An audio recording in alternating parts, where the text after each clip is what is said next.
आपने ये खबर कई बार सुनी होगी कि किसी सरकारी स्कूल में अनुसूचित जाति की भोजन माता के हाथ का खाना खाने से समर्थ जाति के बच्चों ने मना कर दिया। आपने ये भी सुना होगा कि किसी स्कूल में अनुसूचित जाति के बच्चों को अलग से बिठा करके भोजन दिया जा रहा है, पर यह कृत्य या तो बच्चों के द्वारा या उनके परिवार के द्वारा किया गया है, जो उनकी व्यक्तिगत मानसिकता को दिखाता है। वहीं अलग बैठाकर भोजन देने में प्रथम दृष्टया स्कूल के शिक्षक या प्रबंधन की व्यक्तिगत मानसिकता दिखती है। पर क्या जब आप एक ऐसे सरकारी आदेश देखें जिसमें लिखा हो कि किसी आश्रम पद्धति विद्यालय में अनुसूचित जाति के बच्चों को प्रवेश दिए जाने का औचित्य नहीं है?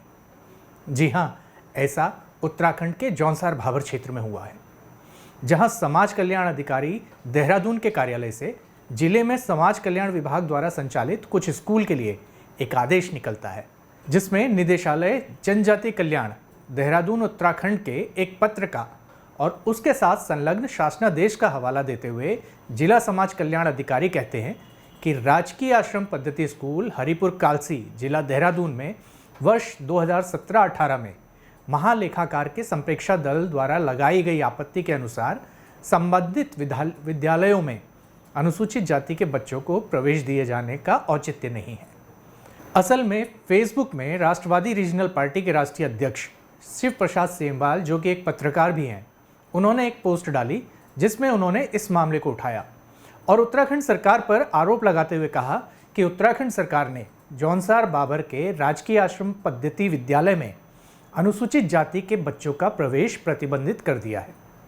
जौनसार भाबर क्षेत्र को क्षेत्र के आधार पर अनुसूचित जनजाति आरक्षित किया गया है, जिस वजह से समर्थ जाति के बच्चे तो उसमें प्रवेश पा जा रहे हैं, पर अनुसूचित जाति के बच्चों को वहां प्रवेश नहीं दिया जा रहा है। उन्होंने इस शासनादेश को वापस लिए जाने की मांग की है। साथ ही उन्होंने कहा है, यदि ये शासनादेश वापस नहीं लिया जाएगा तो राष्ट्रीय रीजनल पार्टी आंदोलन करेगी। सरकार ने जौनसार भाबर के आश्रम पद्धति विद्यालयों में अनुसूचित जाति के छात्रों का प्रवेश प्रतिबंधित कर दिया है। ये सरासर अमानवीय है। जौनसार भाबर का क्षेत्र के आधार पर अनुसूचित जनजाति क्षेत्र घोषित हुआ है। वहाँ पर सभी जातियों के लोगों को अनुसूचित जनजाति का दर्जा है। एक और सवर्ण जाति के छात्र तो आश्रम पद्धति विद्यालयों में प्रवेश पा सकते हैं, लेकिन अभी हाल ही के शासनादेश के चलते जो अनुसूचित जाति के छात्र हैं उनका प्रवेश प्रतिबंधित किया गया है। राष्ट्रवादी रीजनल पार्टी की ये साफ साफ चेतावनी है कि इस तरीके का भेदभाव इनके साथ न किया जाए। यदि ये शासनादेश वापस नहीं लिया जाता, ये प्रतिबंध समाप्त नहीं किया जाता, तो राष्ट्रवादी रीजनल पार्टी बहुत जल्दी बड़े व्यापक पैमाने पर आंदोलन छेड़ने को विवश हो। असल में उत्तराखंड में देहरादून जिले के चकराता, कालसी, त्यूणी एवं लाखा मंडल का क्षेत्र जौनसार भाबर के नाम से जाना जाता है। भारत सरकार द्वारा 1967 में जौनसार भाबर को जनजाति क्षेत्र घोषित किया गया था। ये भारत का संभवतः पहला ऐसा जनजाति समुदाय है जिसे जाति के आधार पर आरक्षण नहीं मिला है, बल्कि आर्थिक व पिछड़ेपन के कारण इसे जनजाति का दर्जा दिया गया है। इस पूरे क्षेत्र को एसटी यानी शेड्यूल ट्राइब या कहें अनुसूचित जनजाति का दर्जा दिया गया है, जिससे इस क्षेत्र में निवासी चाहे वो जिस भी जाति के हो, उन्हें अनुसूचित जनजाति का दर्जा मिलेगा। यहाँ सवर्ण जाति के लोग भी अनुसूचित जनजाति का प्रमाण पत्र बना सकते हैं और अनुसूचित जाति को मिलने वाले आरक्षण का लाभ प्राप्त कर सकते हैं। आइए अब जानते हैं कि आश्रम पद्धति स्कूल क्या है।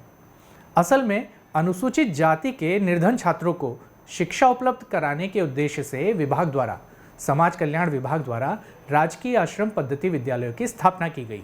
इन विद्यालयों में आवासीय, भोजन, यूनिफॉर्म, पुस्तकें आदि की मुफ्त सुविधा उपलब्ध कराई जाती है।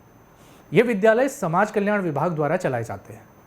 समाज कल्याण अधिकारी देहरादून अपने पत्र में शासनादेश का हवाला देते हुए कहते हैं कि राजकीय आश्रम पद्धति स्कूल हरिपुर कालसी जिला देहरादून में वर्ष 2017-18 में महालेखाकार के संप्रेक्षा दल द्वारा लगाई गई आपत्ति के अनुसार संबंधित विद्यालयों में अनुसूचित जाति के बच्चों को प्रवेश दिए जाने का औचित्य नहीं है।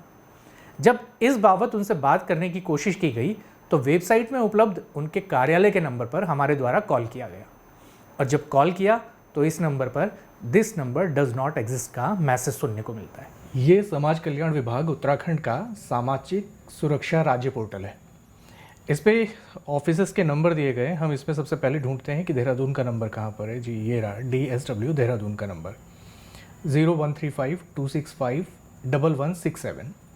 हम लोग कोशिश करते हैं इस नंबर पे बात करने की। 0135-265-1167।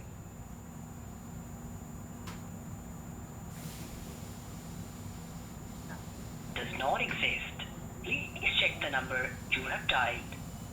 यह नंबर मौजूद नहीं है। ट्रू कॉलर पे समाज कल्याण विभाग देहरादून दिखा रहा जांच है, करें। लेकिन number does not exist. Does not exist का। Number you have dialed. यह नंबर मौजूद तो ये हालात हैं समाज कल्याण विभाग देहरादून के। तो ये तो हालत है सरकारी ऑफिसेस के नंबर के।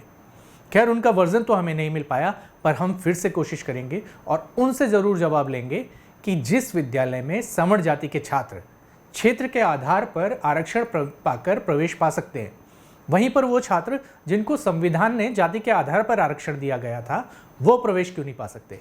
क्षेत्र के आधार पर तो जौनसार बाबर को आरक्षण भारत सरकार ने 1967 में ही दे दिया था, पर यह पत्र समाज कल्याण अधिकारी देहरादून द्वारा सितंबर 2023 को भेजा जाता है।